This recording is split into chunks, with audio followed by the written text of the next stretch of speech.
Hello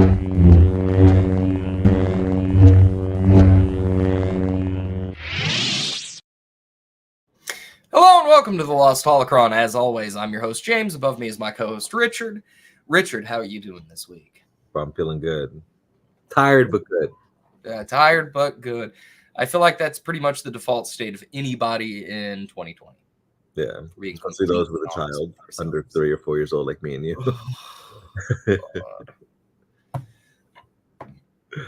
You know, I feel like that's the biggest lie. And this will be our cold open this week. Is that like the terrible twos are the worst, right? Because it turns out, do you know what they call 3-year-olds? What? 3-nagers. You want to know something? It's accurate. Yeah. They're just independent. They're like, I don't want to do this. I would like to do this. Yesterday, we entered the Y phase. Oh, God. Like, we do this thing, like, we'll put her in the bed. We'll read a couple of storybooks with the lights out. Like, my wife has them memorized. I cheat, and I use the baby monitor to, like, light it so I can read under her crib. Well, toddler bed now, I guess, because we bought the thing. Yeah. But we'll count. Like, if she's still awake after those, we'll count to 20 and then count back down to help her go to sleep because it's boring as shit. Yeah. And last night, I put her down. I tried for, like, 40 minutes. And we got to the point where we were counting. And I would go, all right, well, let's count to 20, baby. And she goes, no. I said, well, that's too bad. It's bedtime.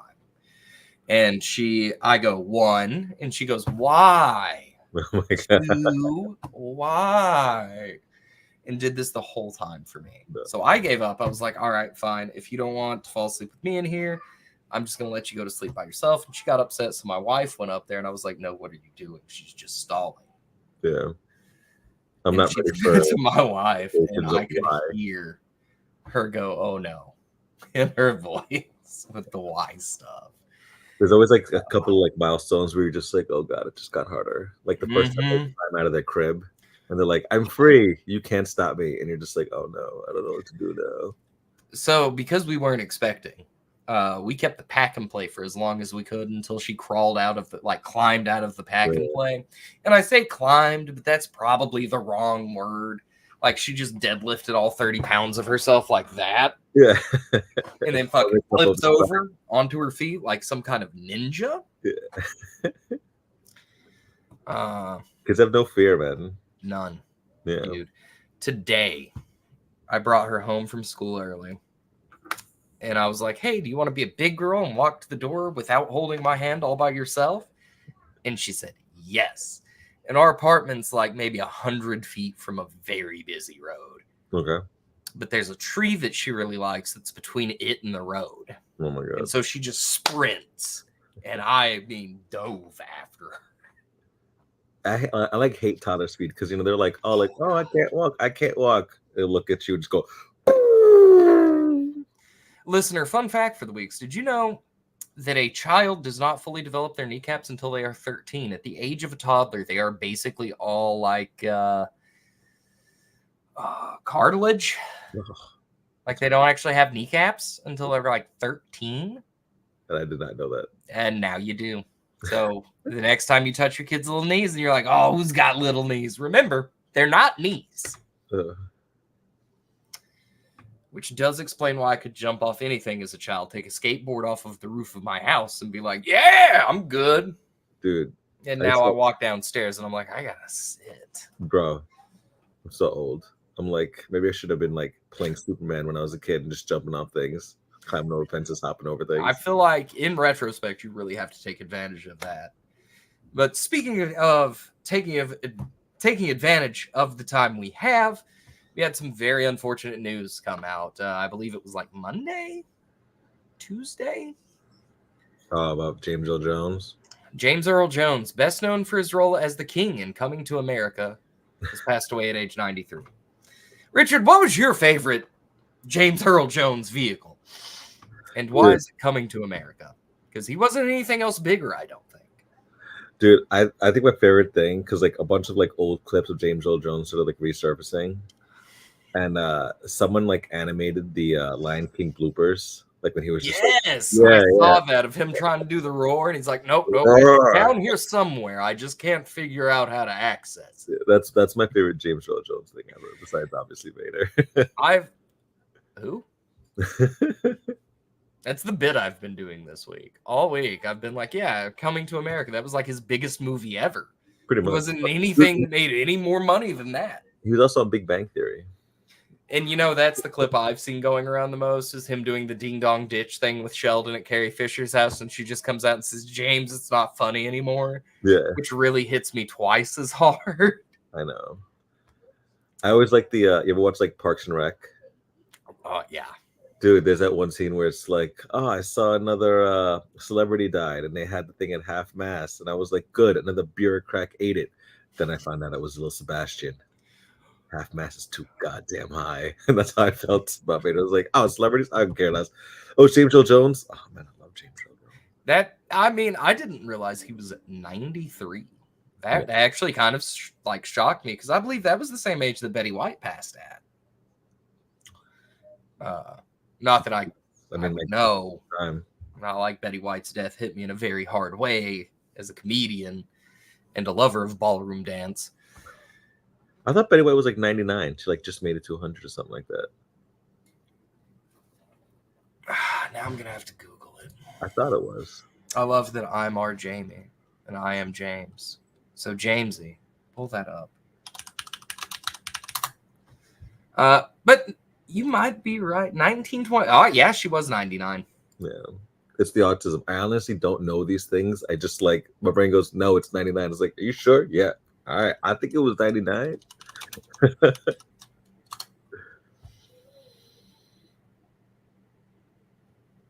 No, but I loved James Earl Jones, man. I actually love Coming to America because I'm from Queens, so I always used to thought it was cool that they went, to Queens. Yeah. I love Simba because like I wasn't a huge Disney person. Like until I had a kid, I didn't watch any of those fucking movies. Like I watched like Aladdin, I watched like The Lion. I'm a big Disney guy now. Me too. You know what I'm saying? I have kids. I'm watching Tangled. I'm watching Encanto. Moana is actually an amazing movie. You know what I'm saying? But like when I was a kid, I loved The Lion King. I thought it was so cool. You know what I mean? And I love the voice. Like when you 100%. Remember who you are. That was always and that voice. I could have James Earl Jones read me a phone book. Yeah. Much like I feel about Hugo Weaving. Yeah. Good voice too. Another Who's your favorite like Vader performance? Oh man, if I had to pick a favorite Vader performance, I think I have to go with like A New Hope, doing the whole "I am your father" speech there, or no, Empire. Jesus, yeah, that's what that's in. There's a whole section of the Star Wars fandom that will no longer listen to this podcast because I made a minor mistake. You fixed it real quick though. I did because I was like, that doesn't compute. But no, the whole like "I am your father" bit is perhaps one of the best moments. I mean, before The Last Jedi came out, Empire was my favorite one. Bring that movie up, bro. You always bring up that fucking. I think Phantom Menace overtook it when I had my kid because that's like when I had to wake her up as an infant feeder. I'd watch it with the volume all the way off and subtitles on. Okay. Because I was like, yeah, I know what happens. I've seen this enough. Yeah. I think I have to agree with you, man. Like I like a lot of Vader things, because he's done a lot. I think very recently is when he started like not using him. You know what I mean? Kenobi, I think, was the first thing they didn't use him in. Yeah. Yeah. And I think Jedi Survivor as well. Like he wasn't the voice in that as well, right? But like, I think Empire is my favorite too because I think that's such an underrated movie. Even though like people like it's always a lot of people's favorites. Mm-hmm. Like, Empire like has such amazing pacing. I think the lightsaber battle, even though it's from like 1980, is like still in the top 5 of all lightsaber fights, like Luke versus Vader. You know what I mean? Yeah. And like he just has so many classic lines, like when he's with like Boba Fett, when he's torturing Han, when he's talking to Luke, when he's talking to like killing all his admirals. And not to mention, like, he's just one of the most iconic villains of all time. Yeah. And I'm going to be very honest, no disrespect to Prowse, David Prowse, the guy that was the body for Vader. Yeah. But his voice pales in comparison Oh yeah, no. Like, Let's see everybody here. voices. Survivor, it was Scott Lawrence. Yeah. And then let's look at Fallen Order because I am curious. Because that came out in 2019, which was kind of the before Four Times. Yeah. 5 years ago. Shit. That's crazy. It was also Scott Lawrence in that. Yeah. So I think the last thing they used James Earl Jones's voice in would have been Rogue One. Yeah. I mean, I think that makes sense because there hasn't been a huge amount of Vader content, and the ones have for like Survivor. So I know that Disney's been using like Respeecher, I believe is the name of it, the company that does the AI voice for Vader now. But we have some other very interesting AI related news that happened to come out this year, or this week rather. Disney is once again being sued by Peter Cushing's estate for using his likeness in Rogue One. Actually, I don't think it's his estate. I think it's a friend of his production company. Yeah, who said he had like the rights over it because Cushing gave them to him. Yeah. So this has actually been ongoing for a few years, I believe, since like the film came out. They have been appealing this decision over and over again. So this is just another appeal in that process, or maybe it's a new part of the trial.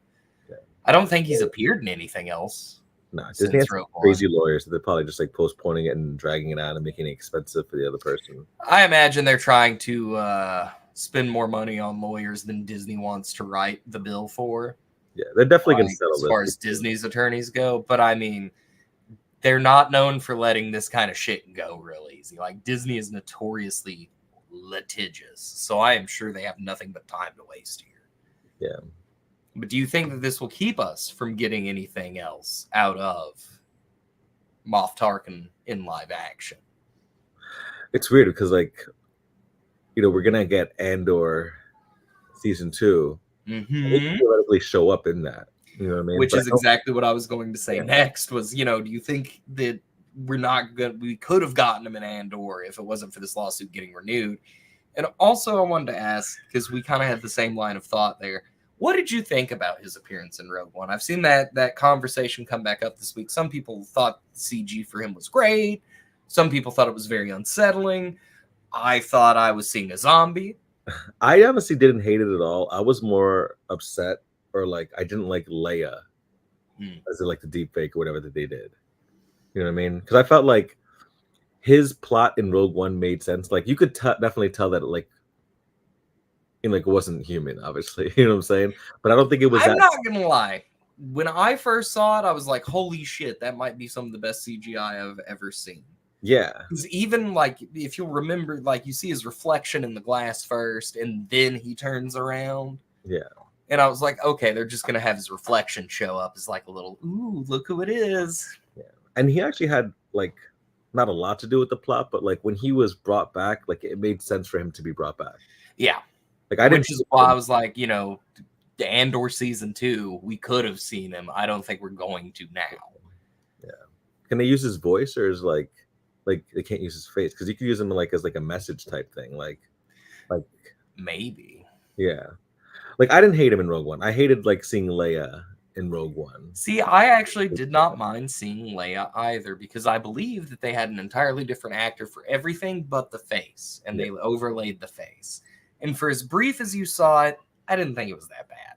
I was like, well, this is very clearly like what Star Wars has kind of always been about in a way. Yeah. Like if you look back at 1977 when the original movie releases, George Lucas is literally doing things in VFX that had never been done before several times over. That is why that movie was so big, is it was like unlike anything anyone had ever seen. Yeah. Like you weren't able to see the fucking strings bouncing the X-Wings around the screen. Everything looked really good. Yeah. And I am young, but I have seen the original cut from a very old VHS tape my mother had, which is what I grew up on. And amazing. Yeah. Some of the stuff they did. And then you get to 99 when The Phantom Menace comes out. And this is the first movie that we've seen all of this CGI. Like you got a little bit in Jurassic Park, but even then they had two different models for the dinosaur, the CG model and the real one. Yeah. And Jar Jar was like fully CGI, which was divisive, but worked. Yeah.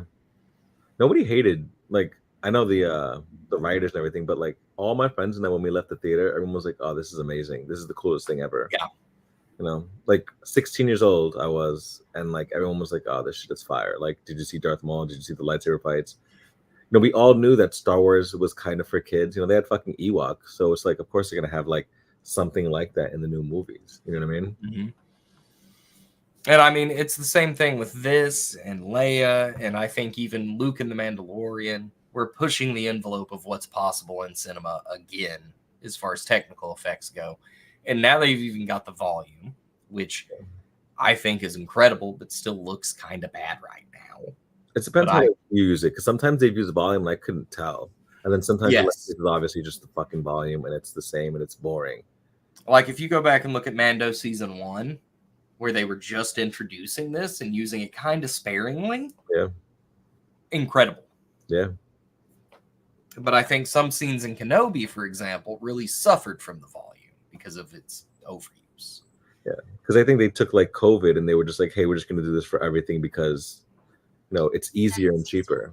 Like, even in like Marvel shows like WandaVision, like they were like I remember it was like the Halloween episode where all the kids were just behind her and she had like the Scarlet Witch costume. That's all like fake behind her. And I was like, "You fucking serious? You can't just go to a street and like film in a neighborhood? Like you had to do that?" And it's like, oh my god. Yeah, like I said, I think it's all about how you use it. Yeah, but I think what you're saying is honestly true. Like how you use it, because like I liked Luke in being like deep faked in the Mandalorian too. Mhm. I like Peter Cushing, but then I think when you overdo it, then it becomes kind of lazy and like not good. Yeah.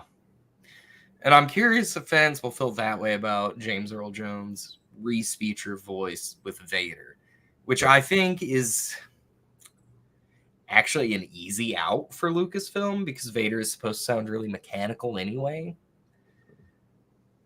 You know? So, I mean, it won't be exactly the same, but I think that it's close enough because of how distorted it's supposed to be from a human voice. Because I didn't notice it in Jedi Survivor. You know what I mean? No, I mean, Vader always sounds like Vader. You think about it, the more iconic part of his character is the breathing in his voice.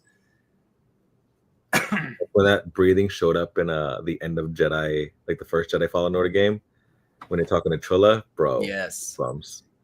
That was such an insane scene. But while we're on this subject, I want to pivot us towards what we're covering this week. I want to talk about Ian McKellen wants to make 2 more Lord of the Rings films. Do you think this is going to happen? Do you think we get 2 more films with him as Gandalf? I don't think we get 1 more film with him as Gandalf. I love Ian McKellen. I'm gonna say that right now. Maybe if he was shooting now. Yeah, exactly. Like he's super old, and like, have they even written like? Even if they like had the script now, it's gonna be a year and a half before they'd film it. You know what I'm saying? That's the way fucking films work now. Yeah. What do you think that they're gonna do with him if they do decide to try to make 2 more movies?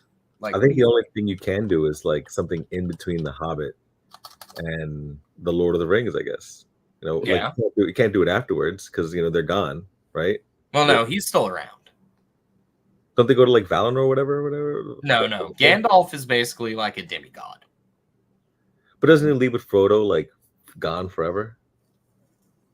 Like at the end of the Return of the King? I don't. Can he come back from that? Yeah. You can? I always thought it was like once you got on that. I don't know. Everybody can. Yeah. But like Gandalf is just below Sauron in power scaling, right? Like banana level strong. Like he just doesn't want to interfere because he doesn't feel like it's his place. Yeah. It'd be cool to see something that happened afterwards, but I feel like the fandom would never like allow it because like those movies are like so like, here to them. I feel like, you know what I mean? That's why I think a lot of the fandom like hates the new show.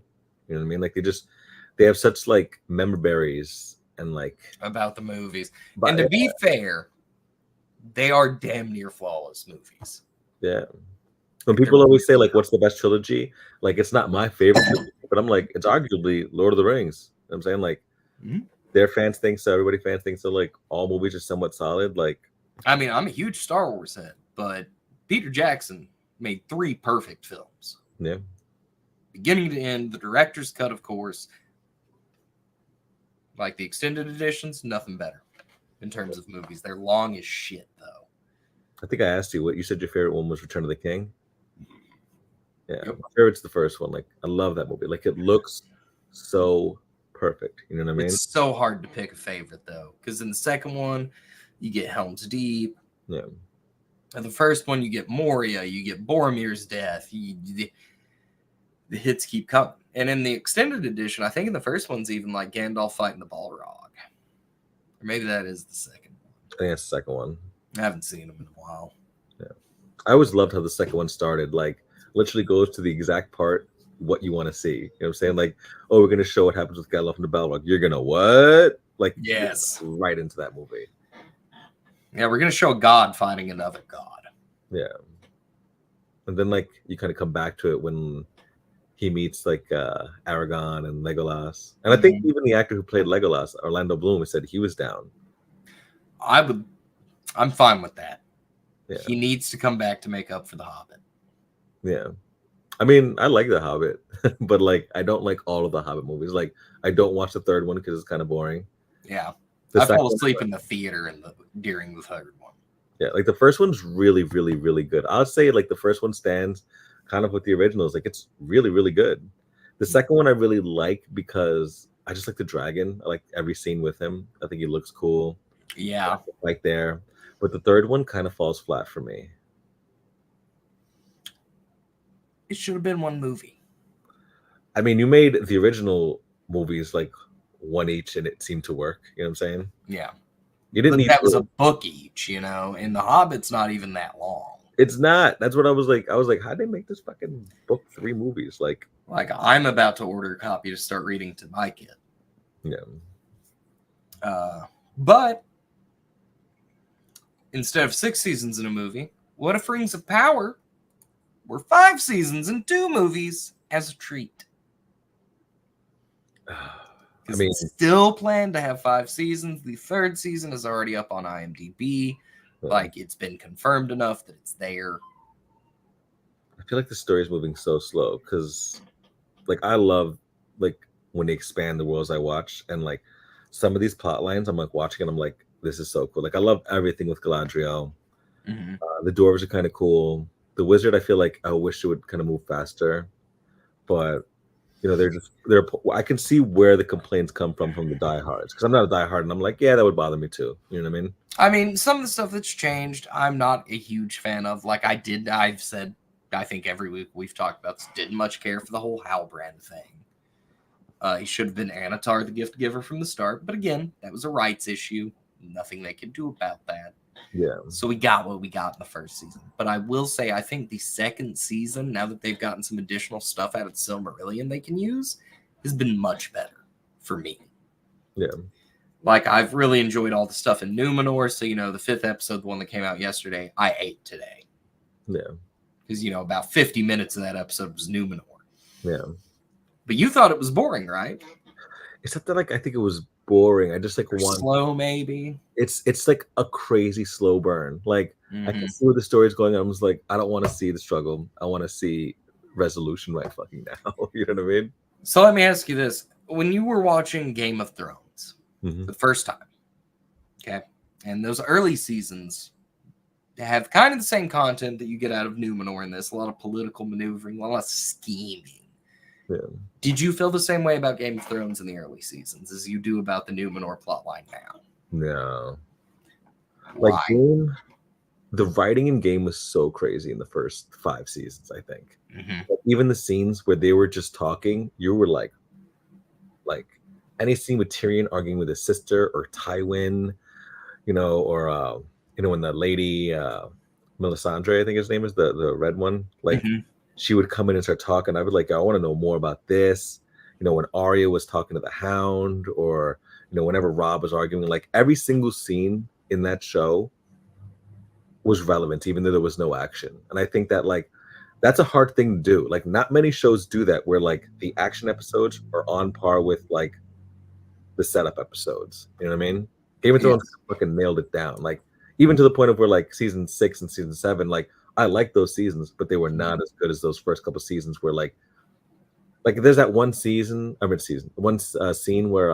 Tywin's like cutting the meat Ah, yes. Yeah, and he's just talking to Tywin, and like nothing's fucking happened. They're just kind of like going at each other, and like it's so fucking like thrilling to watch. You know what I mean? And nothing's happening. He's just talking about it. Here, you need to go here. I'm going here. You know what I'm fucking doing? I don't want to be in this war right now, and I got to fight this war because you're dumb. Like, you know what I mean? Like, Yeah. so great. I don't think Rings of Power has that level of writing. Do you think that you see it more as connected now, like the Game of Thrones, like the scenes that were setting up stuff that would come about years later? Because I mean, you know just as well as I do, there were some episodes you sat down, you saw that recap, which always was like important stuff, Yeah. and you were like, "Holy shit, that's from season 1." Yeah. Why is that here? I honestly like love shows that do that, where like Young Sheldon does it too, where like there's always like previously on, and then it's not just last episode, it's like the plot line that we're following up today. You know what I mean? And I love when Game did that, because I've started excuse me, not like rewatching the series. I don't think I can do that to myself, but like old scenes come up on TikTok and you're watching them and you're like, holy shit, I forgot about that. Like the comet in the sky, like signaling about dragons and shit like that from the first season. I forgot about that. And I was like, oh, that is true. Dude, I'm not gonna lie. I rewatched it with my wife and my sister, and honestly, having seen the ending again and tempering my expectations, I was actually really able to enjoy the whole thing up until about the second half of the 8th season. Yeah. And that's when I was like, yeah, you guys are gonna fucking hate this. Yeah, no, I really, really wish it hadn't gone down like that, because... And it's crazy how it just got so bad in like 3 or 4 episodes too. Yeah. It goes to the the saying of like, why like the books and like the source material is so important. You know what I mean? Like, because they had the whole story done. Even supposedly George R. R. Martin told them how the story was going to end, and they still couldn't nail it down. I mean, if they did what he said, because I don't think that Dan and Dave ended the series very poorly for any other reason than they didn't have a book to adapt. Yeah. Because the first 3 seasons, because their initial plan was like, we're going to do a season, a book. So it puts us at like 7. Yeah. Assuming the Winds of Winter and Dream of Spring came out. And then they didn't. You were waiting another 10 years for those books, bro. And like, a lot of the complaints people have about the show, and this is the last thing we'll say about Game of Thrones, I promise, is that like the Dorne plotline in season 5 really sucked. And that's because they didn't know what to do with it, because the last thing that happens to the Dornish people... Oh no, we're God. So I'm here. And I don't know what happens to the Dornish people. I do know that the Dorne women were pretty hot. And when Jamie was there, this boy... had a big fart. Yeah, it was good. Oh, my internet. Oh, I'm so sorry. But anyway, the last thing that happens in Dance with Dragons is Quentin Martell, spoiler for a 13-year-old book, I guess, gets roasted alive. So the Dorne plotline literally has nowhere else to go right now. Dude, when you cut out, I honestly don't know where the Dorne plotline goes, but I remember the girls were hot. I remember Jamie was in the business there. You might remember the terrible line that a lot of people shit on. You want the bad pussy. No, I don't remember that. No, you don't remember when Bronn was in the jail cell and one of the 3 sisters was like taunting him? I do remember. Yeah. Those are her boob. Yeah. Like, he was one of my favorite characters, Bronn, man. Sure, they changed a lot. But it's because at the end of this, there was nowhere for them to go with some of that shit. Like the whole Marine Danny situation, trying to get her to come back to Westeros. She still ain't back by the end of this book, bro. Yeah. I think the last time the show was good was like that scene of her like sailing to Westeros with all the dragons and stuff. Like I remember that season finale was like, everybody was like, oh my God. Oh my God. I think that one is one of the highest rated episodes, right behind the next season, the Winds of Winter episode, where they had sex on the boat. Okay. But speaking of not having sex on a boat, let's talk Rings of Power. So episode 4 and 5 we're doing this week. So I want to start out with 4. Give me a 1 to 10 here. 4. I'm trying to remember what happened in that one. That was the action one. with the end of it. Galadriel gets got by Adar. That Oh, spoiler for whatever we're going to discuss here. okay. And But that's probably the most notable moment of that episode. they did some stuff with the wizard, right? Like he was kind of like learning. He gets like trapped in the tree. He met Tom Bombadil, which Yeah. was a big moment for me. I was very excited to see him in his little yellow boots. Honestly, I like that episode. Like for one, I love Galadriel. Like the action was pretty cool. Yeah, It's kind of captured, and like I don't know. Like I wish the elves kind of like stuck together more. Like I wish the dude who's with Isildur like kind of could team up with Galadriel, because I feel like them two together, they could beat like half the orcs there, bro. They're like so gangsta. But 1 to 10, I would give that one like, I'd give it like an 8. Like I don't think I picked up. I liked it a lot. Yeah, I liked it a lot. You know, I think that like for people that think that this series has been kind of a slow burn as a payoff on a couple of plot lines. Plus, at the end, you know, we get that really, really incredible hook of Galadriel and Adar facing down, and he's like, "No, I want to kill you. I want to do a team up. We're boys now." Yeah, we have a common enemy type shit. Yes. Yeah, I kind of want to see what happens between Adar and Sauron. Like, I'm not rooting for Sauron, but like after that, Nor should you be. Yeah, like after that first episode, when you see him like kind of betrayed and like kind of like what he goes through, like I was kind of looking. I thought he would like come back real fast, but now he's doing the thing where he's kind of like doing the rings and stuff as the gift giver, I think his name is, or something. Anatar, the gift giver. Yes. Yeah. So I kind of wish he was like not in the shadows as much, like just being a villain. But I guess you kind of need that because obviously he needs to create the rings. You know what I mean? Mm-hmm. And I mean, that was his whole reasoning behind being Anatar, the gift giver, is he knew that the elves would trust a god, basically. Yeah. And that it'll be like, "Oh, I'm just here to make you guys gifts and help you with all of your problems." Really worked out for him there. Yeah.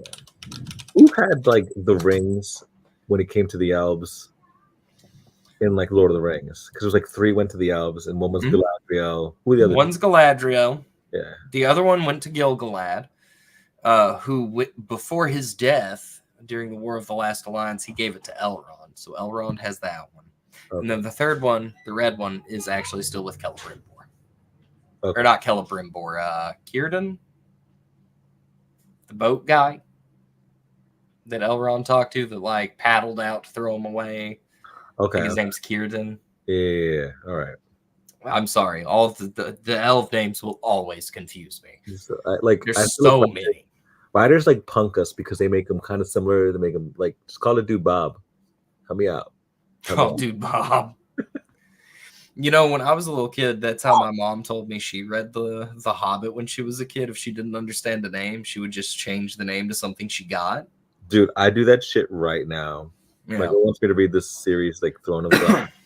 And I think the main character's name is it's like Selenia or something like that. So in my head, I'm like, oh, I'm just gonna call her Selena, like from Selena, the singer. Yeah, Selena now. And in my head, it's like the Selena. Rebel Radio, a man of my own heart. I'm not gonna lie, I have to watch these shits early in the day, or they are not getting watched. I've fallen asleep during every episode at least once and had to go back and rewatch it. And I don't know if that's the show or the fact that I'm a dad over 30, and anytime I like sit down and I have the remote in my hand, I'm just like, I'm just gonna rest my eyes because my wife will go to pause it, and I'm like, hey, I'm watching this. It's a little 50-50, but it's definitely part of the show, I think. But I mean, even last episode where it was really all action, I still managed to fall asleep for like 10 minutes. I think there's just like one too many characters in the show. I think so, maybe. No, because even this one, there's a lot of Numenor, and then the tiniest bit of Galadriel at the end. So you're gonna have to like wait for fucking, the wizard's plot line, the half plot line, the darker elf who's with the Isildur. You know what I mean? Yeah. Like you're just like going back and forth, so you never really get like, and there's only 3 episodes left, 6, 7, and 8. So it's like you have a lot of stuff to cover, and you're going back and forth. So you're only gonna get 1 episode for each character again, and then. Well, I'm gonna go ahead and I think we're gonna see some plot lines converge. Hope so. Like, Adar and Gladriel will not be taking up separate screen time for probably the rest of the season, if I had to guess, which also means that Celebrimbor and Sauron also won't be taking up any like extra screen time because those 4 plots have kind of come into one now. You've got Gladriel. So Isildur, the elf whose name I can't remember. I think we're still going to have some stuff to do with Theo, the boy that made it Mordor. So annoying. And then you've got the dwarves. And I guess Elrond. That's what I'm saying. He's kind of on his own now. Yeah. And then I think we might get... I don't think we'll get another episode like this week where we have like a lot of episode on Numenor. They pretty much set up like what you need from there, I think. Especially with this last episode. For right now. Yeah. What'd you think of stuff in the other episode? What did I think of the Ints? Yeah, that's what I was so here for it. As soon as my wife saw dude in like the tree cage, she knew. But it took me like seeing the little petals in the trail there right before they found him. I was like, oh shit, we're gonna see the tree people. I thought it was like trolls or something like that. Like that's what I thought too. Yeah. I was like, okay, this is some kind of like mountain troll or some shit. Yeah. But I like seeing them. They actually they didn't look, I don't think, better than they did in Lord of the Rings, but I was like, oh, this is a cool design, and the way they're acting, like, I thought it was pretty dope.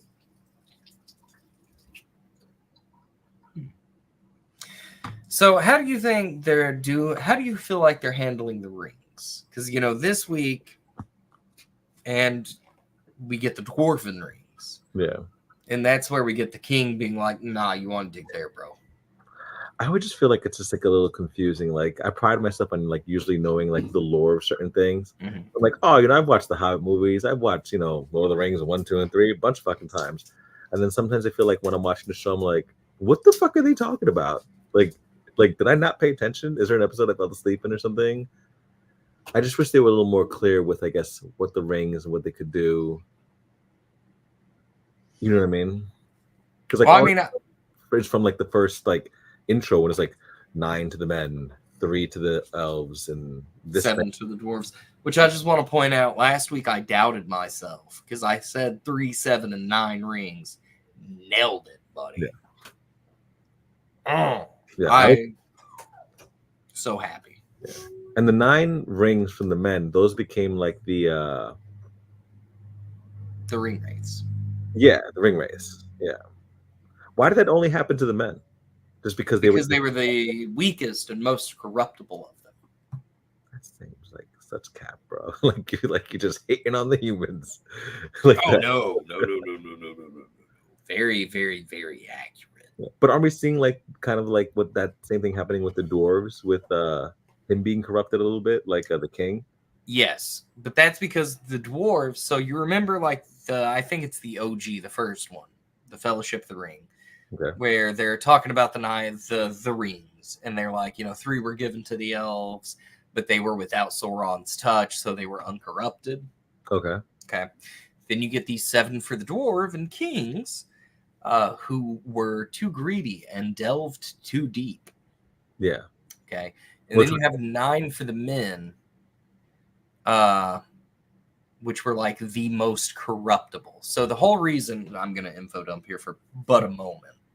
The whole reason Numenor exists is the island was raised up after the first war against Morgoth, who you've seen Sauron mention a couple of times, who also went by Melkor when he was a Valar, if I'm saying that right, which is like their gods.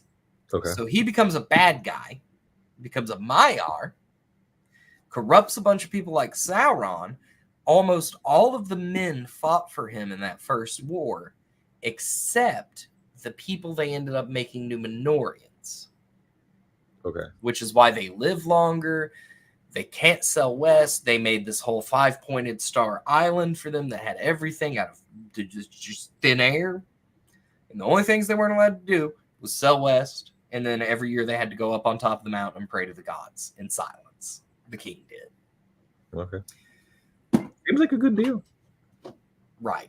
And we're talking like 300-400 year lifespans. Yeah, that's dope. So they could focus on all this knowledge, which is why their civilization is so advanced. Yeah. And then over time, they stop keeping the old ways. They stop being like so friendly to the elves. Like that's one thing about Isildur's father, Elendil, is he's very faithful to the elves. You know, he believes in the old way, things like that. So like And that was the first season who like captured Galadriel, kind of like was leading her around type deal. That dude, right? That's a silver. so. Yeah. Okay. But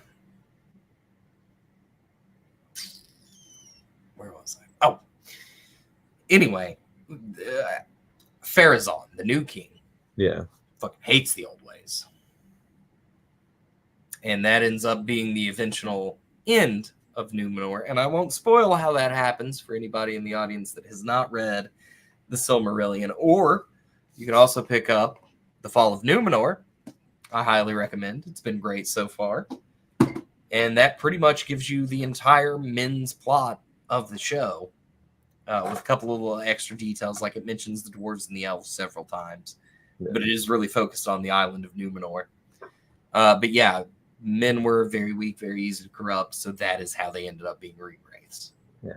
Because But that dude is so shitty and he hates like the old ways. Why did the eagle like kind of like back him up? Is that just like coincidence? So I don't remember that happening in the book, but I think it was like, because you know, she talks about how her dad was coronated in white.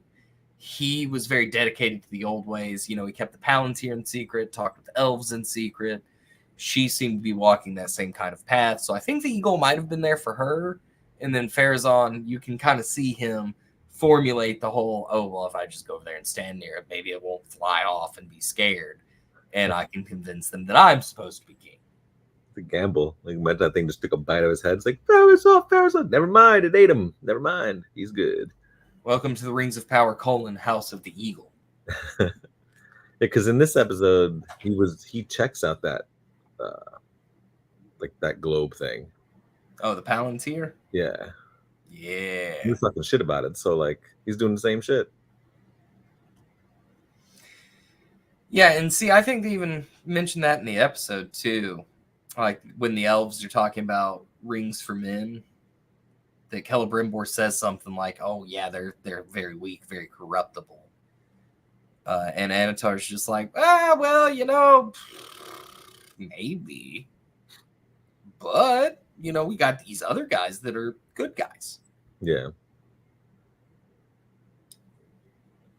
Did it ever say how many of those like globe things are like in the world? There used to be a bunch. Yeah, because Sauron has one that's like in the movies, obviously. But by the time of Lord of the Rings, there are only 3. Okay. I always thought that plot line was so cool, like in Return of the King, whatever, when like Gandalf's basically like holding it with his eyes open and just staring, and then the dude just grabs it like Pippin, you're a fucking moron, yo. Like you stay causing drama. Like you stay causing drama for no good reason. You killed the original Gandalf. You alerted Sauron. Like stop doing shit. But he did kill the Witch King. He did. But I also like, I don't know, man. I am really digging the Numenor stuff. Because again, I've been reading the book. I'm almost finished with it. So it's all kind of fresh. And honestly, while people are like, oh yeah, they're very different than it was in the Silmarillion, not really, not yet. Yeah. Like, I think the only details that would matter are if you changed how it ends. Yeah. Which I don't think they will, because I think it's going to look awesome on screen. How far away do you think that is? Like they've said, like they want to do 5 seasons of the Rings of Power.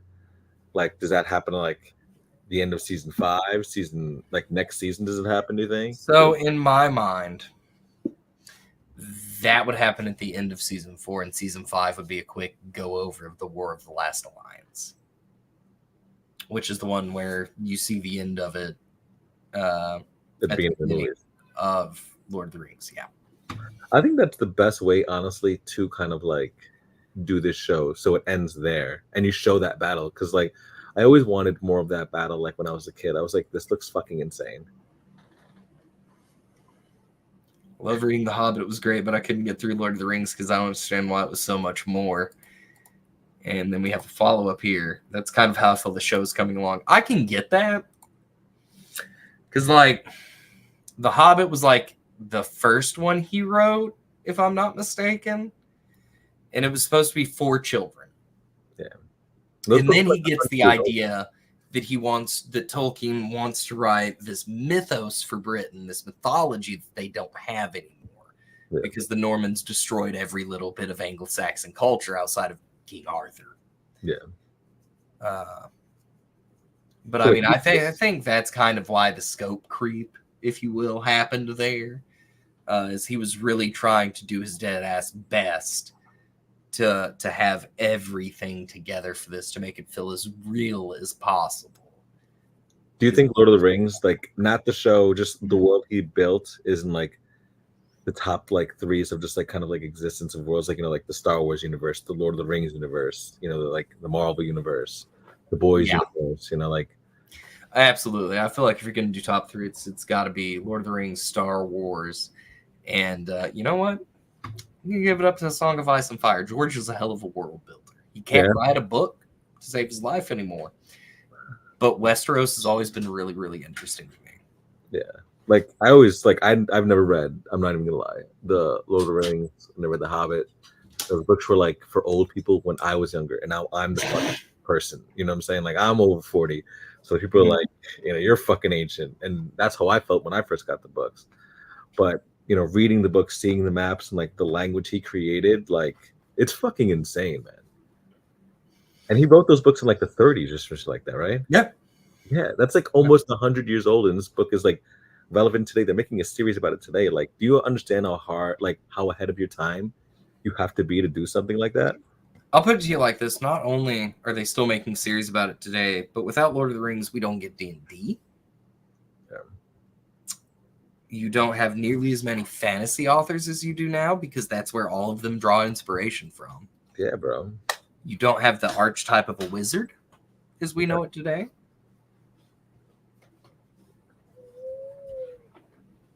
Yeah, no. Like, I don't know what my third one would be, like, in terms of, like, world building, but, like, Star Wars and Lord of the Rings are probably 1 and 2. You know, Star Wars probably a little more, but I guess you can do a little more because it's space and you have, like, so much time. You know what I mean? Yeah. So I want to go with, since I already know most of what's going to happen for the rest of the series, what do you think we're going to see next week? I think we're definitely going to see Galadriel and Adar kind of like not on the same side, but like Star Trek. Oh, all right. That's a good one. I mean, Klingon's basically like, you know, like Elvish. Like it's a real fucking language. You know what I mean? Yes. Like Kenya, there are people who can speak it fluently, and same with Klingon as well. Yeah. I've known like a few words because I'd watched like The Big Bang Theory, and like they'd say words and be like, "This is like hysterical," actually. You know what I mean? I mean, there's some guy, not to derail us, but there's some guy in Britain that is a like experiment. This is a like psychologist. He spoke to one child in English and the other child in Klingon, and apparently, the child, like, it was him speaking Klingon, the mother spoke English, and it worked really well up until like age 5, when the kid was just like, well, this is a made up language, it doesn't fucking matter, because the school system got to him. All languages are made up. It's true. But people say that's a made up word. All words are made up, bro. All words. You know what I mean? This is a big point my wife takes in many an argument, is that all words are made up. Yeah. But what do you think we see next week?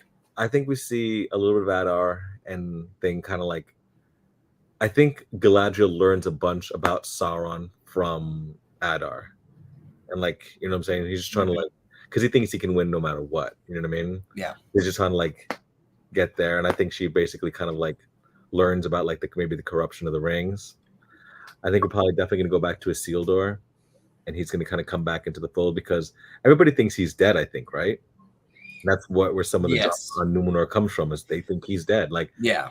his sister, The I think, hates the the dude. girl that gave up the Palantir was his sister. Yeah. So like I think she's gonna realize she fucked up in the next couple episodes because he's alive and he's like, what are you doing? Like, why are you fucking shit up? You know what I mean? And then I think we finally kind of get like a close to like the wizard and him knowing who he is and what he's doing. I want to see more about this evil wizard. Yeah.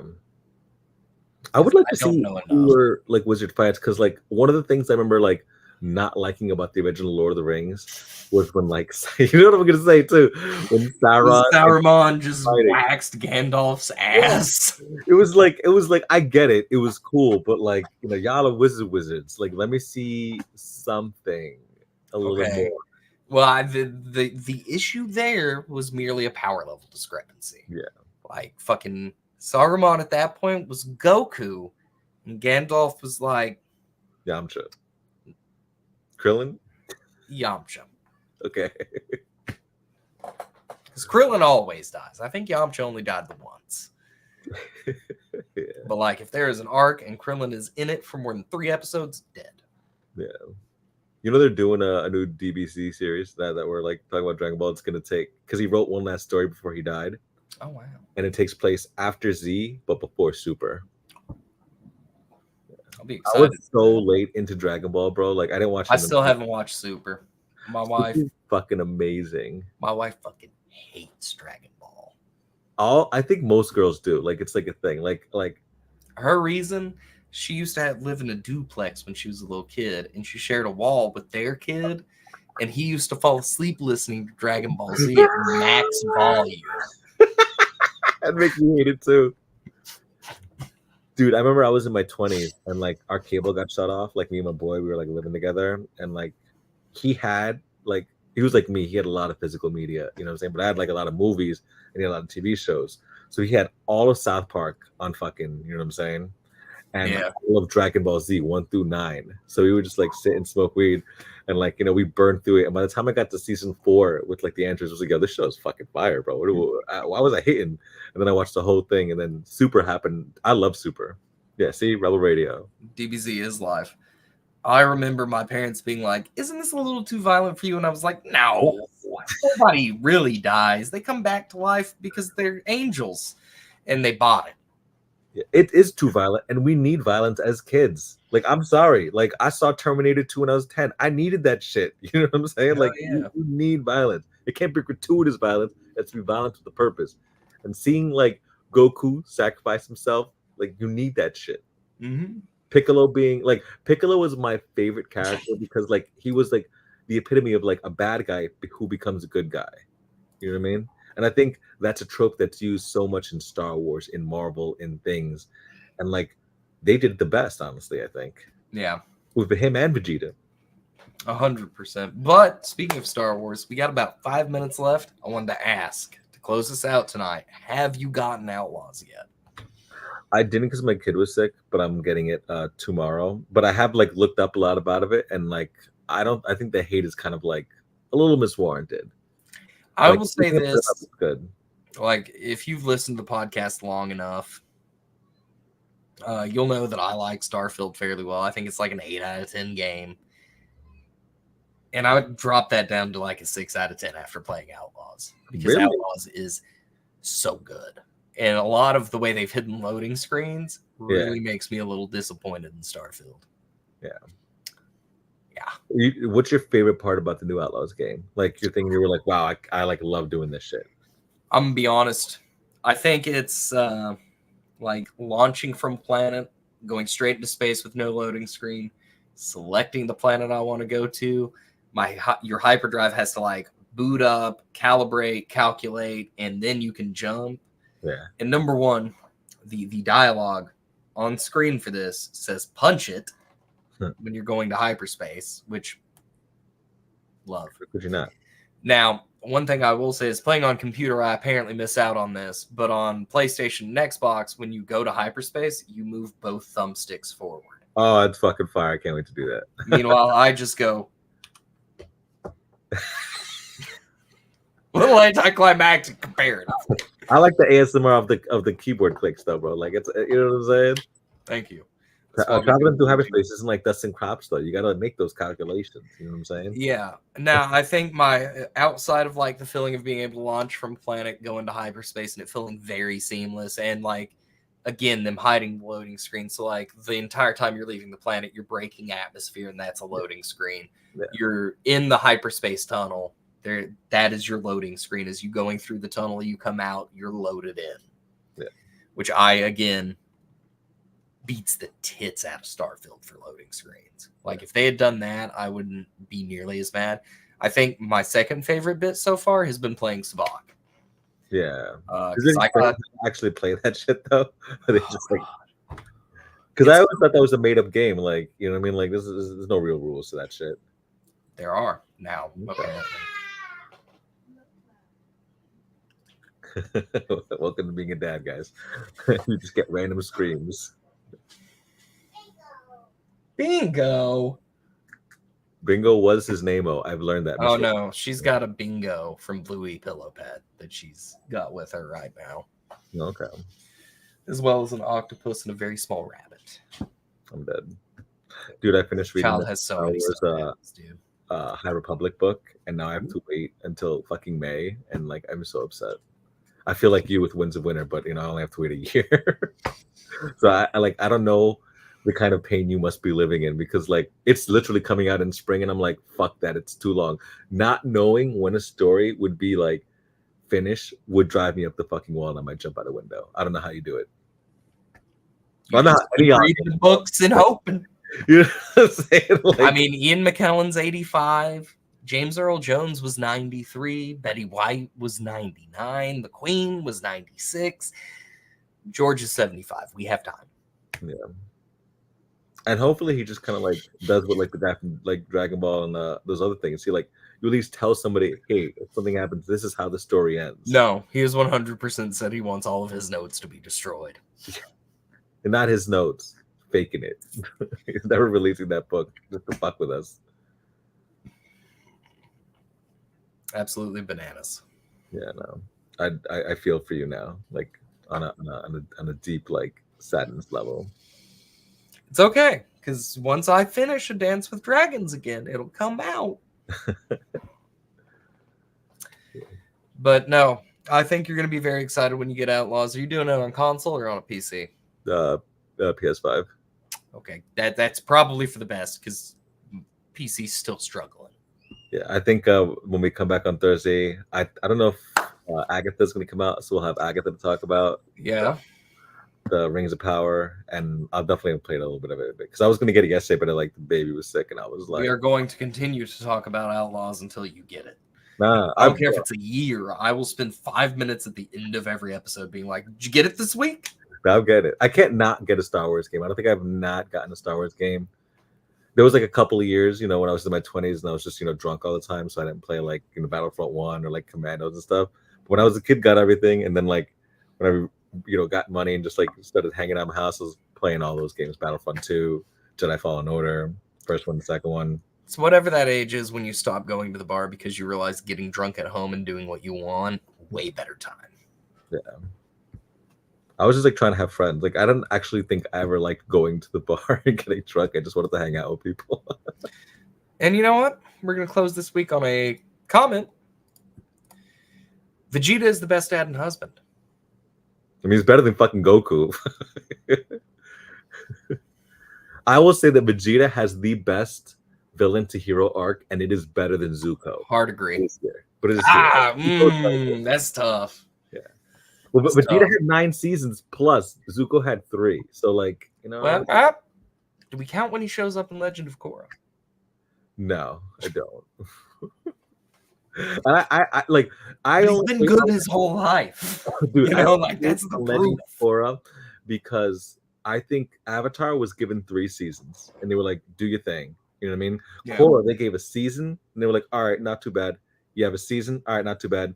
Now you can have 2 to finish it off." Like if they had given Korra the same leeway they had given Avatar, you would have gotten a much better story. I think so. Yeah, so it's not entirely Korra's fault, but like the internet can hate me. Like Korra's just not as good a show as Avatar. Like it's not even like It's not even close. Yeah. Vegeta was already an adult and basically racist. Vegeta was kind of a terrible person. Oh, Like, a terrible person. That's why you gotta watch Super. He is so peak in fucking Super, bro. So, I'm gonna like, have to. bro, this god comes down and smacks fucking Bulma, and it is one of the best scenes ever because he's like always pretending he doesn't care, and then he's like, "Did you hit Bulma?" And he has a whole panic attack and goes like I'm telling you, watch the Battle of the Gods. It's like the first thing. You'll love it. It's so I'm gonna good. have to. I've been meaning to watch Super, but I just haven't found it yet. Yeah, it's on Hulu. I know that. That's Is where I it? watched it. Yeah, yeah. Interesting. That's gonna like have to be when I get off Domino's, like 2 a.m. when I come home and do is get And it's easy like, because two it's like beers deep and watch an episode. yeah, it's like the old shit too. So it's like they're 22-minute episodes, so you can like watch one or watch three, and it's like you're only killing an hour. You know what I mean? Exactly. What did you do to my Bulma? This is why that girl hated it because he would just scream half the episode. Well, But there we go. I'll try and watch a little bit of it. you We'll watch spend that. the last 5 minutes talking about Outlaws and Dragon Ball again. Because a hell of a way to close out the episode in my mind. But folks, that is it for us this week. You can catch us next Thursday, 7 p.m. Eastern, 4 p.m. Pacific, right here on your favorite platform. Except, well, no, we're even back on Twitter now. So on every platform that you watch your content on, maybe all of them at the same time. Yeah, just do what I do. Like have one thing open, one thing open. Get us some views. We're trying to get more famous, yo. Same bat time, same bat channel, motherfucker. Same bat time, same bat channel, motherfuckers. Have a great week, everybody. Bye. Bye.